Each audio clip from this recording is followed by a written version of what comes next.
Russia's UN envoy has slammed the U.S. mainstream media for ignoring the staggering leak which revealed it was Ukraine's former opposition who allegedly ordered the shooting on Maidan. Let's recall what the public learned from that leaked phone conversation between two of the EU's top officials.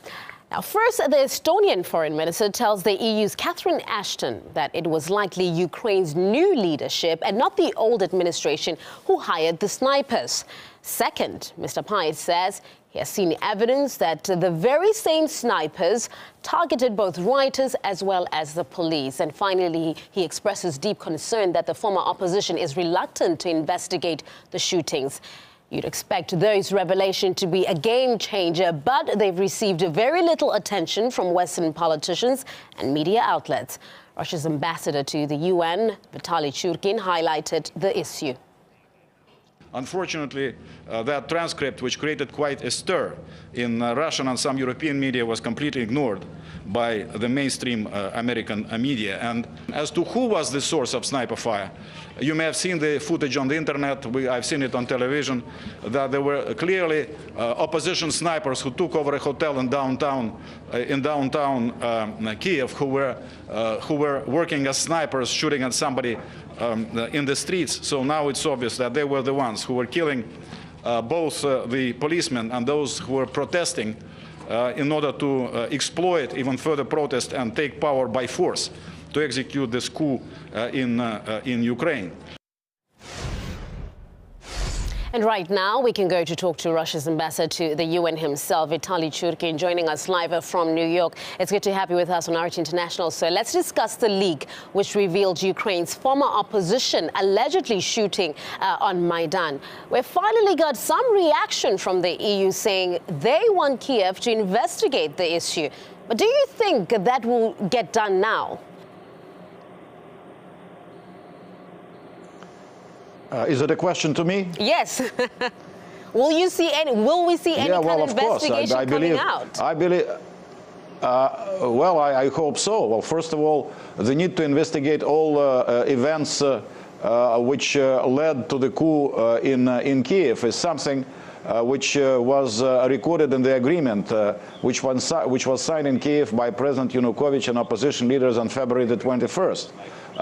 One of the provisions was that investigation should be conducted by the government and the opposition, and now they are trying to walk away from that. In fact, I think if matters were investigated thoroughly and there is a continued and strong need for such investigation, then more interesting things would be revealed, because the American media, as you mentioned, did not only ignore the latest leak, this conversation where the foreign minister of Estonia is speaking about snipers shooting, one sniper or one group of snipers shooting at people of both sides, but also there is a need to investigate who has organized and directed those who have been challenging and provoking the militia in Kiev, the authorities, attacking them with Molotov cocktails, throwing rocks at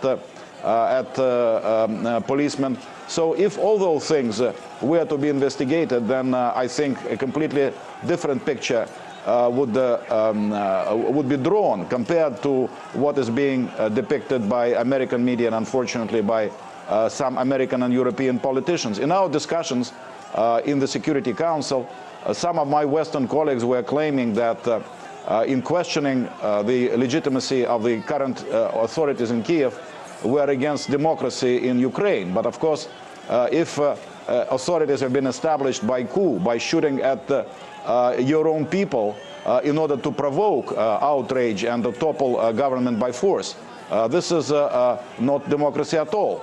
And there is another element, in fact, which in this conversation of the foreign minister of Estonia, which I drew attention to my colleagues from the Security Council in the meeting behind closed doors consultations which we had yesterday.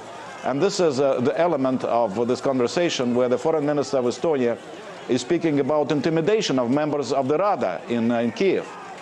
Is referring to observation by one of the journalists who were accompanying him, how they saw a member of parliament being beaten up in broad daylight in downtown Kiev. So, and that unwanted visits, as he put it, received by some members of the Rada. So clear signs of intimidation. that kind of atmosphere around the work of Parliament, intimidation, mostly, as I understand it, directed towards the members of the Party of the Regions, which used to be the majority party in Parliament and continues to be a very large element of presence in the Parliament, does not create a process of democracy and does not allow the current authorities, which have been appointed by the Rada, Ambassador, if I can just interject. The current circumstances. Ambassador, if I can just interject there. In that phone conversation, the Estonian foreign minister says Ukraine's new leadership is not likely to investigate the shooting. How is it possible to bring those responsible to trial? Well, I think they should. I think the international community should insist that there must be the investigation, and maybe some international elements can be involved in that investigation. So that should be something very high on the agenda of the international community. And now there are representatives of the United Nations who are in Kiev, and I hope they too will raise that matter in their conversations with the current authorities in Kiev. Washington is maintaining its skeptical stance towards Russia's role in Crimea. What needs to be done to resolve that tension? Well, the tension in Ukraine needs to be resolved through a constitutional process, through going back to the key elements of the February 21 agreement, and the most important element in order to maintain dialogue among various regions of Ukraine and various segments of the population is to have a constitutional process. All regions must be involved in that discussion. And according to February the 21st agreement, only after that constitutional process, presidential elections could be held. So if they were to be held as the new authorities in Kiev require, and a decision they made to have those elections on the 25th of May, obviously they will not be elections which would be a result of that constitutional process, which would put, I would say, further stress on the situation in Ukraine and will not help resolve the crisis, the domestic crisis there. The U.S. says they've introduced visa bans as well as asset freezes against Russia and Crimean officials. What, in terms of what needs to be done in terms of that tension? And if that continues, I mean, they've been saying that those who threaten Ukrainian sovereignty will have this done to them. Can you confirm that? Has that been done? The imposition of sanctions, I cannot confirm that. I'm not an American official. I cannot confirm that. Do you confirm that the threats is there, that this could happen, that these bans could be introduced? I have no idea. This is what they say, but what actually is going to happen, I have no idea. Of course, if they go along that road, that would not help our dialogue, because on the one hand, they say they need to involve Russia in the dialogue and trying to resolve the crisis in Ukraine, but on the other hand, they are threatening some sanctions. But, you know, I think that the importance of the problem is so graphic, and the situation is so significant to everybody that those pinpricks cannot possibly have any effect on anything except creating another irritant. So I think that clearly this is not a rational policy to pursue, to try to threaten Russia by some sanctions. You raised the issue of the extremist threat in Ukraine. Is it getting enough attention from your colleagues?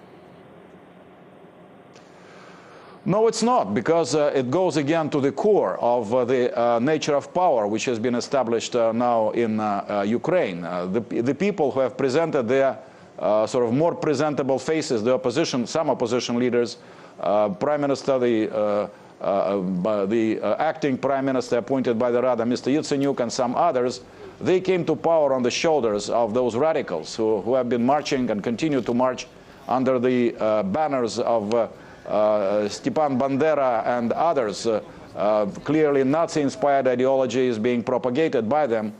So that really should give one the sense of a kind of power which has been established in Kiev, which has nothing to do with democracy. So that's why this is another reason why things need to be returned to a genuine political process, including a genuine constitutional reform. And those who are now in government in Kiev, if they want to be or to be seen as truly democratic representatives of the Ukrainian people, they need to dissociate themselves quite categorically from those who have been pursuing a violent path in Kiev and who are posing a threat of a similar path to other regions of Ukraine, to eastern, southern Ukraine, the Crimea, which causes the reaction of concern, grave concern in those regions, and the political processes which we can observe taking place there.